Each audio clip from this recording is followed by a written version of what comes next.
சாமி, கன்னி ராசிக்கு இந்த தமிழ் புத்தாண்டு 2026-27 எப்படி இருக்க போகுது? கன்னி ராசிக்கு குறித்து வைத்துக் கொள்ளலாம். இந்த வருடத்தில் ஒரு புதிய பட்டம், புதிய பதவி, புதிய பொறுப்பு, புதிய புகழ் அவர்களை அலங்கரித்தே தீரும். மண்மனை சார்ந்த விஷயங்கள் இருக்கக்கூடிய சிக்கல்கள் சரியாக இந்த வருஷத்துல ஒரு சொத்து வாங்குவாங்க. 3 வருஷம் சனி 6ல இருந்துச்சு சார். படாத பாடு படுத்தி எடுத்திருக்கோம். 6வது இடத்துல ராகு இருந்துச்சுன்னா எலும்பு நரம்பு சம்பந்தமான நோயை தரும். மனரீதியா மனநோயாளியா வாழ்ந்திருப்பாங்க. எதுல எச்சரிக்கையா இருக்கணும் சாமி இந்த கன்னிராசி? 60 வயதை கடந்து இருக்கக்கூடிய கன்னிராசிக்காரங்களுக்கு சாமி, சந்தோஷம் மட்டுமே நாங்க அனுபவிக்கணும். அதற்கான தெய்வ வழிபாடு. சாமி, சுகமே சொல்ல சாமி. வணக்கம் சாமி, கன்னி ராசிக்கு இந்த தமிழ் புத்தாண்டு 2026-27 எப்படி இருக்க போகுது? கன்னிராசிக்காரர்களை பொறுத்த வரைக்கும் வருஷ தொடக்கத்துல கண்டகத்து சனியா வரார். அதே மாதிரி குரு பகவான் ராசிக்கு 10ல சஞ்சரிச்சிட்டு இருக்கார். சோ மே மாதம் 26 வைகாசி 13ஆம் தேதிக்கு பிறகு கன்னிராசிக்காரர்களுக்கு ஒரு மிகச்சிறந்த காலமாக இந்த புத்தாண்டு இருக்க போகிறது. ஏன்னா கடந்த ஒரு வருட காலம் கன்னிராசிக்கு நிறைய சவால்கள் இருந்துச்சு. அதுல உடல் ரீதியான சவால்கள், மன ரீதியான சவால்கள், எடுக்கக்கூடிய முயற்சி ரீதியான சவால்களை கடவுள் கொடுத்தார். பட் இருந்தாலும் தூங்கவே மாட்டாங்க. 12ல கேது சார். அவங்க ஒரு லௌகீக வாழ்க்கையை தொலைச்சிருப்பாங்க சார். நிம்மதி, சந்தோஷம், அமைதி அப்படின்ற ஒரு வார்த்தை இருக்காது. எல்லாம் இருக்கும். அரிசி இருக்கு, பருப்பு இருக்கு, அறுசுவையோட 1000 பேருக்கு என்னால சாப்பாடு வாங்கி கொடுக்க முடியுது, என்னால் நிம்மதியா சாப்பிட்டு படுக்க முடியல அப்படின்னு புலம்பிய ராசிக்காரர்கள்ல கன்னிராசியும் ஒரு ராசி. ஏன்னா 12ல கேது. பற்றில்லாத ஒரு வாழ்க்கை. எதுக்கு ஓடுறோம், எதுக்கு கண்ணு முடிக்கிறோம், எதுக்கு கஷ்டப்படுறோம் அப்படின்னு தான் தோணும். சில நேரங்கள்ல எல்லாம் ஒரு டைலமோலே இருப்பாங்க.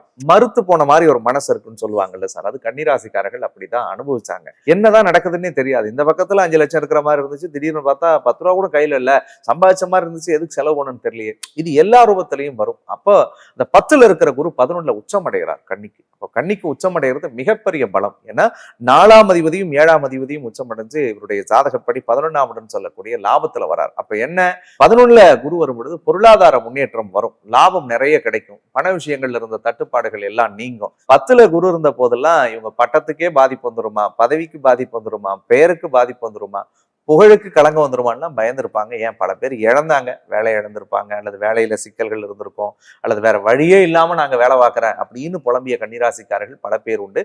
அந்த அழுத்தங்கள் எல்லாமும் கடவுளுடைய அருளோடு இவர்களுக்கு மாறுபடும். கன்னிராசிக்கு குறித்து வைத்துக் கொள்ளலாம். இந்த வருடத்தில் ஒரு புதிய பட்டம், புதிய பதவி, புதிய பொறுப்பு, புதிய புகழ் அவர்களை அலங்கரித்தே தீரும். அவர்கள் விரும்பிய துறையில், விரும்பிய இடத்துல அவங்க உட்காருவாங்க. கடந்த காலகட்டங்கள்ல எந்த விஷயங்கள்லாம் அவர்களை கஷ்டப்படுத்துச்சோ, காயப்படுத்துச்சோ அது எல்லாத்துக்குமான மருந்தை இந்த வருடத்தில் ஆண்டவன் கொடுப்பார். குறிப்பா குடும்ப விஷயங்கள்ல இருந்து வந்த சிக்கல்கள் எல்லாம் சரியாகும். வார்த்தைகள்ல இருந்த தடுமாற்றங்கள் சரியாகும்.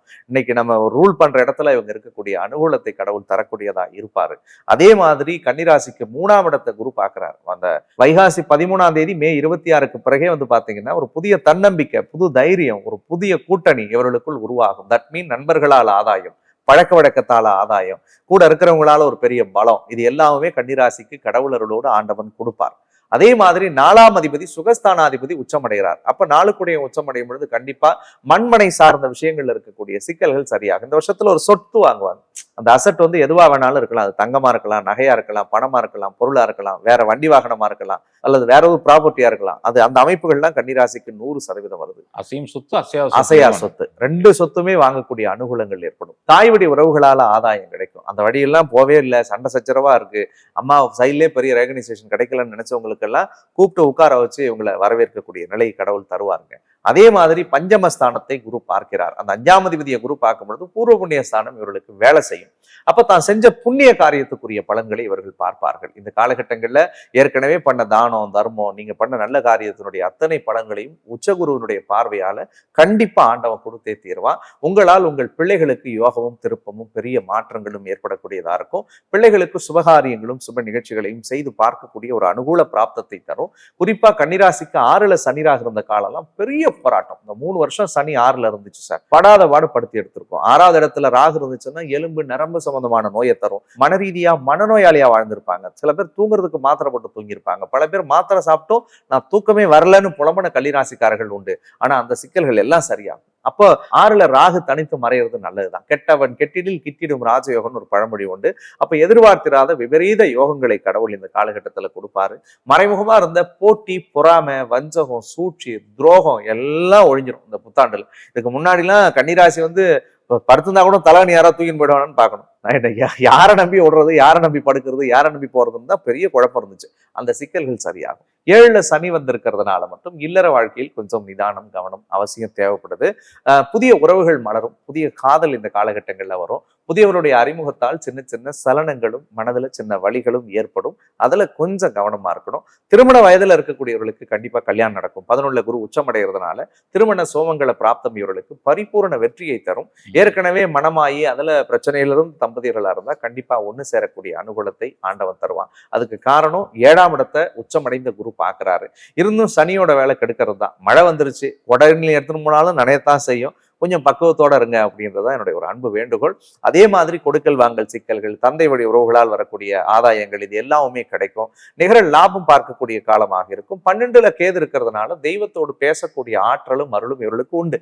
எதை கேட்டாலும் சாமி கொடுக்கும். நிறைய தெய்வ ஸ்தலத்துக்கு போவாங்க. கனவுல சாமி வரும். கனவுல சாமி வரும். கடவுளோடு பேசுவாங்க சார். சிரிக்கிற மாதிரி இருக்கும். எனக்கு வாராகி அம்மன் சிரிக்கிறாங்க, எனக்கு பாபா என்னை பார்த்து சிரிக்கிறாரு, முருகன் பேசுறாரு, இந்த மாதிரியான உணர்வுகள் அவர்களுக்குள் உள்வாங்குவார்கள். 12ல கேது இருக்கும் பொழுது தன்னைத்தானே ஒரு ஞானியாகவும் அவர்களால் ஃபீல் பண்ண முடியும். பட் தெய்வ வழிபாட்டினால் பல காரியங்களை சாதிக்கக்கூடிய ஒரு அனுகூலம் இந்த பீரியட்ல அவர்களுக்கு இருக்கிறது. அதை அவங்க நல்லபடியா பயன்படுத்தும் பொழுது இந்த வருடம் முழுக்க பெரிய மாற்றங்களை தரும். 12ல கேது நிறைய பயணங்கள் வரும். வெளிநாட்டு யோகம், தூரதேச பிரயாணம், கடல் கடந்து வாணிபம், இதெல்லாம் 100% நடக்கும். வெளிநாடுகளில் வசிக்கக்கூடியவர்களுக்கு மிகப்பெரிய ஆதாயம் நவம்பர் மாதம் 13ஆம் தேதிக்குள்ளவே கிடைக்கும். அது அங்க எங்க இருந்தாலும் சரிதான். நீங்க உங்களுக்கு அந்த ஊர்ல ஒரு சிட்டிசன்ஷிப் வேணும், பிஆர் வேணும்னு நினைக்கிறீங்களா, கிரீன் கார்டு வேணுமா, முயற்சி பண்ணுங்க, சத்தியமாக கிடைக்கும். நிச்சயமா சாமி, நிச்சயமா. இப்ப எதுல எச்சரிக்கையா இருக்கணும் சாமி இந்த கன்னிராசி? கன்னிராசிக்காரர்களை பொறுத்த வரைக்கும் கொடுக்கல் வாங்கல்ல கொஞ்சம் கவனமா இருக்கணும் சார். 6ல ராகு இருக்கிறதுனால கொடுக்கல் வாங்கல் விஷயங்கள்ல கவனமா இருக்கணும். எலும்பு நரம்பு சம்பந்தமான விஷயங்கள்ல கவனமா இருக்கணும். உடல் சார்ந்த விஷயங்கள்ல கவனமா இருக்கணும். தேவையில்லாத மன உளைச்சல், மனப்பதட்டங்கள் வரும். ஓவர் டெப்ரெஷனை உங்களுக்குள்ள ஏத்திக்க கூடாது. அதே மாதிரி 7வது இடத்துல சனி இருக்கிறதுனால யாரோடு பேசினாலும் பழகினாலும் கொஞ்சம் நிதானம், பொறுமையோடு செயல்படுறது ரொம்பவே நல்லது. ஏன்னா பேசுறவங்க நல்லவங்களா பேசினாலும் கூட அது தவறுதலான விளைவுகளை ஏற்படுத்தக்கூடிய அடிப்படையில் இருக்கும். ரொம்ப அதீத அட்டாச்மெண்ட் யாருக்கூடையும் இருக்க வேணாம் இந்த காலகட்டங்கள்ல. அதுல மட்டும் கொஞ்சம் நிதானமா இருந்துட்டா கன்னிராசிக்காரர்கள் மிகப்பெரிய வெற்றியை பெறுவார்கள். 12ல கேது ஞானத்தை கொடுக்கும். அதனால செலவு பண்ற விஷயங்களையும் கொஞ்சம் பார்த்துருக்கணும். மூத்த சகோதரர்கள்ட்ட பேசும்பொழுது கொஞ்சம் விட்டு கொடுத்து கொஞ்சம் கவனத்தோடு செயல்பட்டாங்கன்னா இந்த வருடம் முழுக்க அவர்களுக்கு நல்ல வருடமாகவே அமையும். ஒரே ஒண்ணுதான், 10 விஷயங்கள் நான் சொல்லும் பொழுது ஞாபகத்துல வச்சுக்க முடியலனாலும் பேசுறவங்க பழகிறவங்கள்ட்ட கொஞ்சம் 7ல சனி இருக்கிறதுனால ஜாகிரதையா இருங்க.